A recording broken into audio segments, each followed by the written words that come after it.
everyone. Welcome in to episode 14 of Questions for Reflection.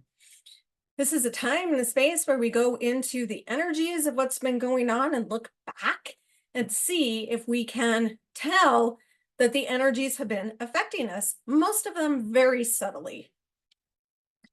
Been running around crazy. Now I'm trying to jump on here. So just get your really deep thinking mind on. Give yourself some time for reflection. Grab a journal, grab some tea, coffee, wine, grab some friends, talk about it with them. Do any one of those things and just really dive deep to try to get some meaning in your life to see how you can help. Now, that doesn't mean you can change, but help maneuver situations to go a little more smoothly or flow with them. Today, we're going to be talking about how Jupiter and Pluto just changed directions. Now, Jupiter turned retrograde. It's in Gemini right now, whereas Pluto did the opposite. Pluto turned direct for the last time in Capricorn for 200 and I think it's like 40 something years, and is about to go into Aquarius for the next 40 years. That happens in November. These are some really pertinent times, more so the Pluto, but what Jupiter represents is coming in and grabbing us and saying, take a look. That's what we're going to be going over today on episode 14. We're going to be talking about some timing techniques as well, just very little. We did speak about Pluto a few weeks ago, so we're going to reference that video. Going to tell you where to go find it. We're not going to go into a whole lot of detail. We're going to talk about Jupiter as well, just so you can get the taste for what we're looking for. And then we're going to talk about this new word, graha, because I love it, and it's what got me into energies. And it's also what my new class is based on. That's coming out soon. So go to my website, get familiar with it. We're not quite ready to put a 20% off sale. That's coming, but get on there, kind of flow, understand, not quite up to par yet, but we did want it out there, right? Read about the different things, see what you would want to jump into as soon as that. I'd give it maybe a week or two till the 20%, and I'll definitely announce it on here. But just go there. It's www.astrologyandsoul.com. With that said, here is your question for reflection. Here it is. Da, da, da. What personal shift have you undergone, shifts, have you undergone since 2008? And how has that shaped what you're grateful for and ready to release? I'll say it again. It's a pretty big question, right? What personal shift? And I would say, put a few down on your piece of paper. That's what I did when I was doing this and was like blown away. What personal shift? So, put a few on, like I did say shifts, but then let's get down to one if you can by not the end of the video, but by the end of this session you're taking to take care of yourself and embrace all of you. What personal shift have you undergone since 2008? That's like a lot of years. 16 years, something like that. Because that's when Pluto went into Capricorn. And it would have been going over that part of your chart and your energy since then. So, shifts since 2008. And how has it shaped what you're grateful for? So what are you differently grateful for than you maybe would have been and ready to release at the same time. So, what transformations? I mean, Pluto is deep transformations, right? And Jupiter is the way you think on a bigger mind basis. It's philosophy, it's religion, it's spirituality, it's what you have hope for and faith in. Jupiter is in charge of all of those things. So, have you had personal shifts? Can you see the change? I mean, I look back to 2008 and it's like, okay, there's so much. So, how do you pick one of those? And then what really threw me when I was doing this was, okay, I can see how it's shaped what I'm grateful for a little more. Um, and then the one that's really getting me is and ready to release. Like when I tell you my experience at the end of this, that's a little harder, but that's where Jupiter comes in because it's going retrograde right now and it's saying, hey, reassess this and maybe shift some boundaries here. And what I mean by boundaries is not like, oh, I need to have boundaries, which is such the hip thing to say. It's more like in your brain, you've caused these solid, all I can think are the brain pathways, right? And the way thoughts go through your brain. And how are we going to make them turn right or turn left? Because it's just no longer useful to beat yourself up for that anymore. And let's just release them. Let's start a new direction. But right now is the time to reassess. So if you want to dive into Pluto and get a deeper taste for Pluto, we posted a video on October 1st. The link is below in the description. And it was called Unlocking Pluto's Mysteries, Reflection, Transformation, and Deep Soul Work. And it was episode 10. So jump back on that one, review it, because that'll give you a really good taste for Pluto. Now, like I said, Jupiter and Pluto are changing directions. Jupiter is turning retrograde while Pluto is turning direct.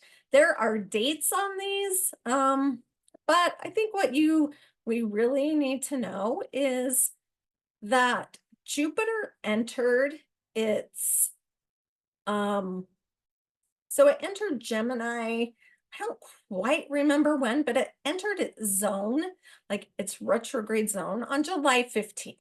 So go back there and maybe just see what some of those thought processes have been starting, because that will give you a clue as to what you're ready to release and what you're grateful for.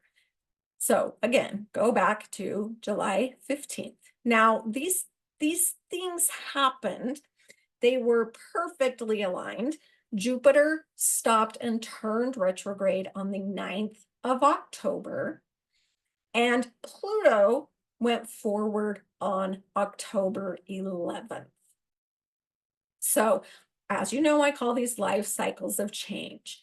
So the transformation is moving forward. It's time to get that final Capricorn shift in, whereas the Jupiter is going retrograde, saying, look back at these things. So what does Jupiter mean? Here's some significations that would represent Jupiter in someone's life purely from the perspective of Jupiter, because I don't know what house it's in for you, and we don't do the ABCs on this show. That is one of my biggest pet peeves. Jupiter is the planet of expansion and growth, right? That's what everyone always says. Jupiter expands, it makes things bigger. That's in its natural force, though. So the desire to expand one's horizon and seek more in your life is more the philosophical type of Jupiter. So Jupiter wants that deeper wisdom and understanding, which fits the Pluto, right? Because Pluto is about the depth. It's not just formally, but it's also informally, and the difference is there. So it's optimism, it's faith, it's generosity. Are you generous? Are you not? Are you formally generous? You pretend to be, and inside you're like, I don't want to do that. Do you go against yourself there? It's morals, it's ethics. It asks the questions. Jupiter's the one that's asking those questions, or that bigger picture thinking, right? It's a bigger worldview. Venus tells us what we like and what's fun and whatnot. And Venus is called the lesser benefic, if you want to get those verbiages in there in Hellenistic astrology, not all astrology. And then Jupiter's called is it the bigger benefic? The lesser, the greater, the greater, the greater benefic. Because it's more about that big picture of looking at things in a bigger way, not so much of a this is my personal what I like to do, what I don't like. It's going to have you jump out and analyze and kind of decide, the morals and the ethics and whatnot. It's also going to tell you, like, where it's placed in your chart is going to tell you whether you want to be or fit better in organized religion, or am I spiritual but not religious type thing. People say that if they're not in an organized religion, it'll speak to, as will the ninth house, but the ninth house is where you do it. Jupiter helps you decide what you want to do, right? So it will also speak to, like, education. Do you think formal education at a university or college is super important? Or do you want to go like me? I'm in Austin Copic's has like a graduate thing. Now that is not taught at where I'm in living, the University of Utah. Not there, or Utah State University. That is solely taught in an astrological community. So what is important to you? Jupiter will speak to all those things for you. It's also going to expand how you think about stuff by pushing on boundaries. Again, I already said that, but it's going to make you open them up or take a different way of thinking or seeing things. And that's what this reassessing or reflecting on all the things I'm going over is important right now. And this is going to keep going. I mean, it's going to be retrograde until, let's see, February 4th of 2025. So we're just now seeing it, but it is when they stop and change direction that a lot of these come up more potently for you, because the energy is just so Jupiter was going direct, and then so it's like you like going on the freeway 80 miles per hour, having to stop without flipping your car and turn the opposite direction going against traffic. That's what Jupiter did. So it kind of, think about a car, what it would do, all that, that energy it would take for it to stop and turn. Now, I'm really not going retrograde. We're not going to talk about that. Don't care. And we're not going to get into the nitty-gritty of that. But that is everything Jupiter is asking. Then watch the Pluto video. And so look at these, think about it. Like, what has been coming up for you, or what have you seen that you're ready to release? Like opening up some of those boundaries, or the way you really deeply think about something like that. So I'm going to tell you a experience I had that even as astrologers, like, I was like, what the hell was that? Like, that just came out of nowhere. And I had to research what was going on in the sky to understand where this came from, and to really put this into a concept. And like I said, I'm still grappling with, what do I think about the releasing? Could I release that? I don't really know if I could release that. So let's just think about it. This is where I want to talk about the word. So the word graha, Graha. I love graha, and this is and I call it grahad, This is what my upcoming class that I'm starting is going to be on. And that comes from Sanskrit, and it's a key concept in Vedic or Indian astrology.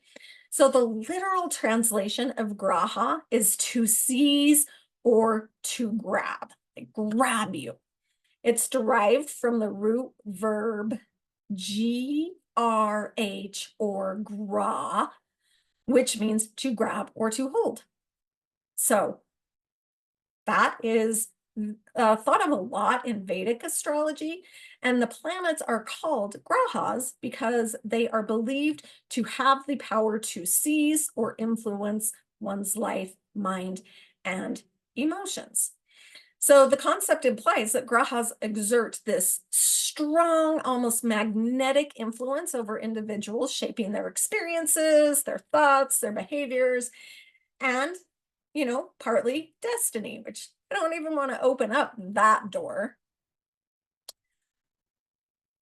And on Friday, the 11th, the day Pluto went forward, I had an experience where I was in the experience, and then after I was like, what the fuck just happened there? Like, what was that? That came out of nowhere. And I couldn't I couldn't stop it. I wasn't really trying. Well, there were times I was trying to stop it. I was like, calm down, calm down, calm down.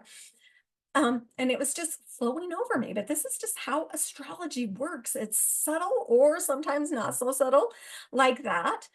And it was about 10:30 a.m. on Friday. Pluto shifted direction that night at 6:30 p.m. So at 9:53 a.m. that morning, so about 30 minutes before I hit my experience, and I just estimated after I had it, I was like, wow, what time did that start? And I wrote it down in my journal. I estimated it was about 10:30, right, a.m. So about a half an hour before 9:53 a.m., the moon came in and conjunct Pluto. Now, what does that mean? It means it became one body with it. So and the moon is called a triggering planet. It begins experiences. The moon does, the sun not as much. So they're timers. Those personal faster planets a lot of times are the timers to what you are going to experience.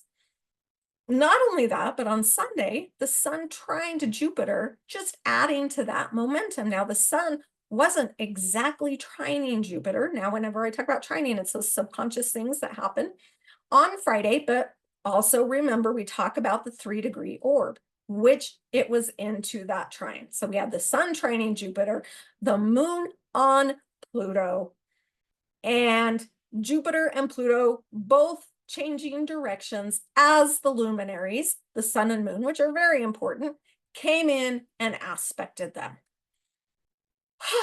Holy sheesh. So I didn't realize all of this until yesterday that this happened the day Pluto changed direction. So I was just like, oh, Pluto, blah.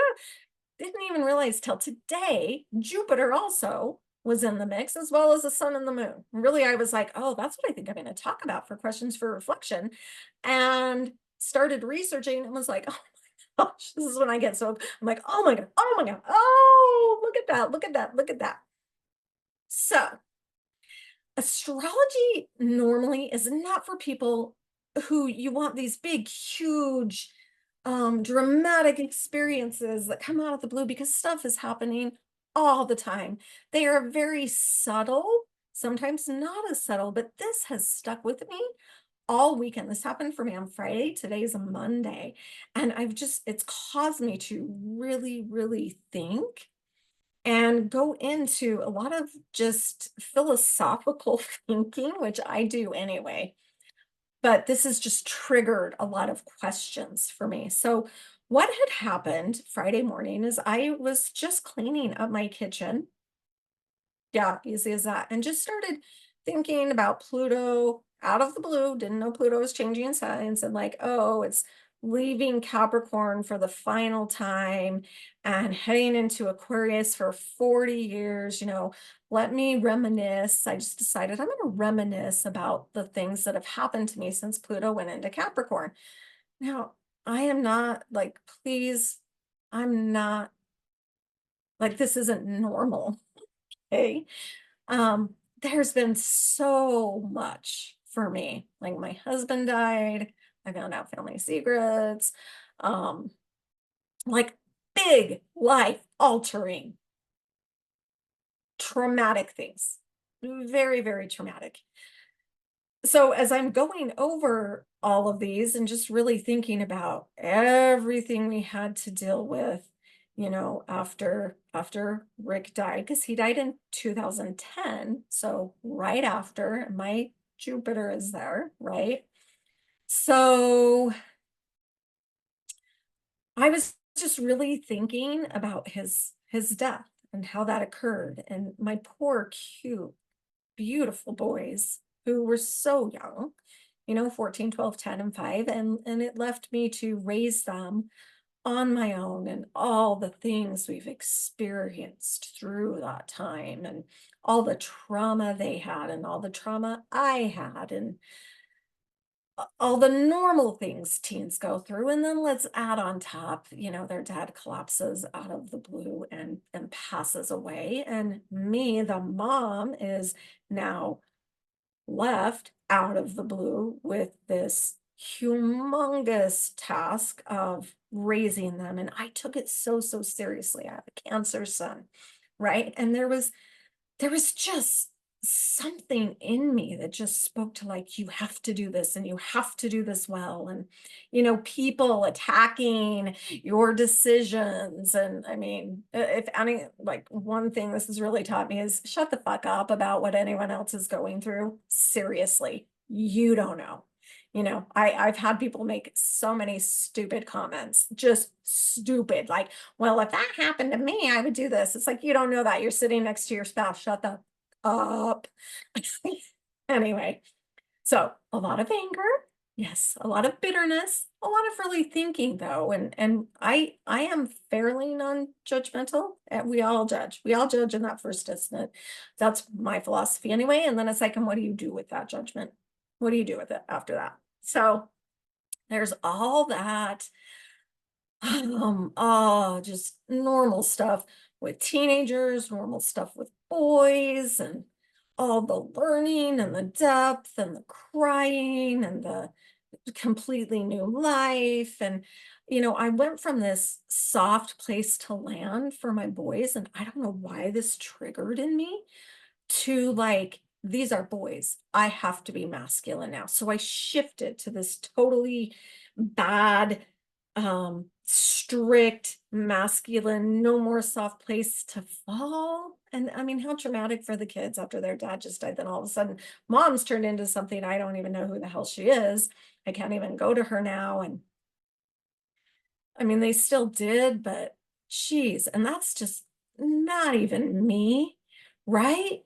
And the crazy thing is like fourth house is about home, family, father, it's the house where you live and the literal land you live on. And we've stayed in the same home since he passed away, and the real estate and all of that. So I went from this soft person to this hard, strict disciplinarian, back to now, like, I don't want to do that. So those are things I've been letting go for sure.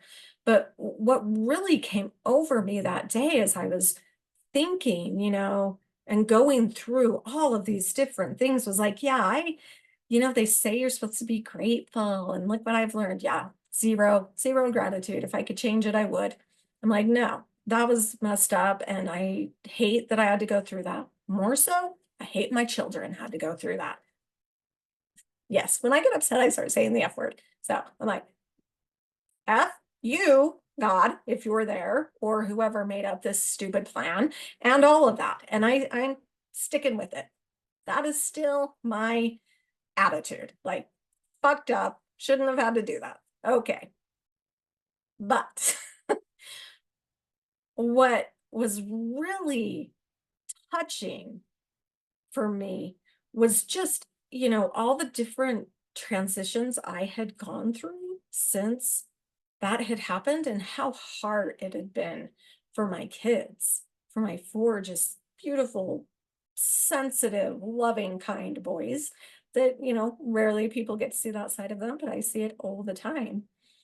And how thankful I was that they had stuck with me, that we're all still in touch.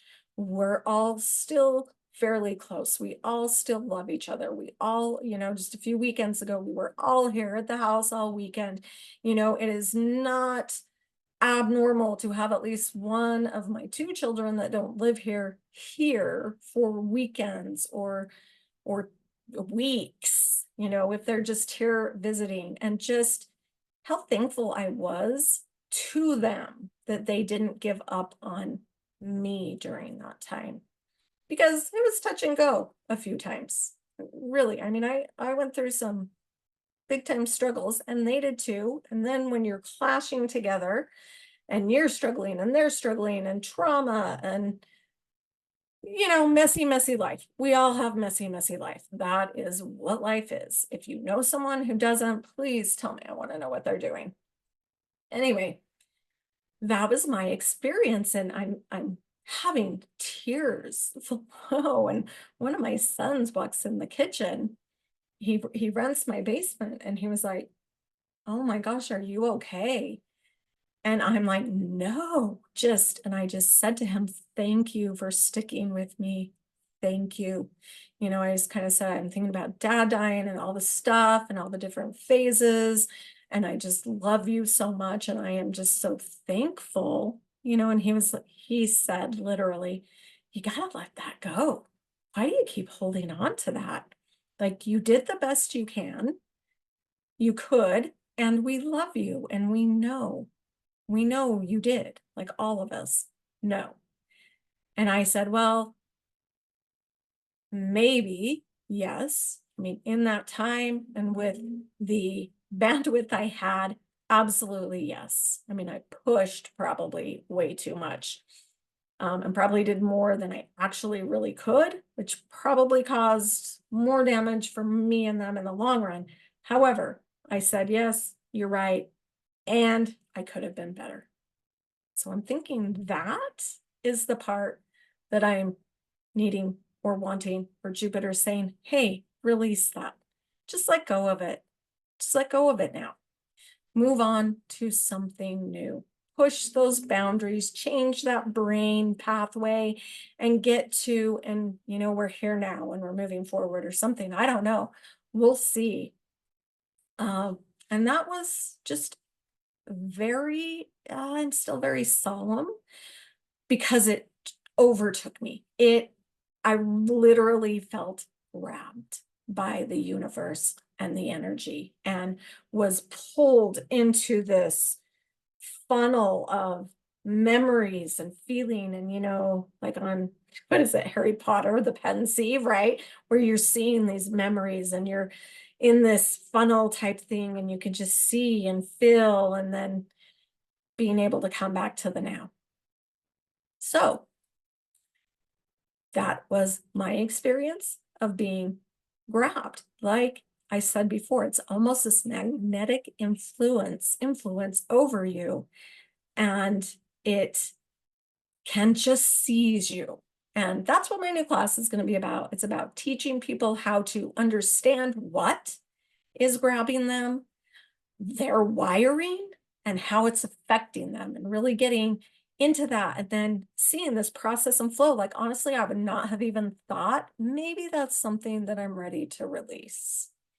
Maybe that's one of those higher thinking type things that Jupiter represents, that while Jupiter's turning backwards and Pluto is turning forwards and their energy is like colliding, in a sense, maybe that's what's speaking up for me right now.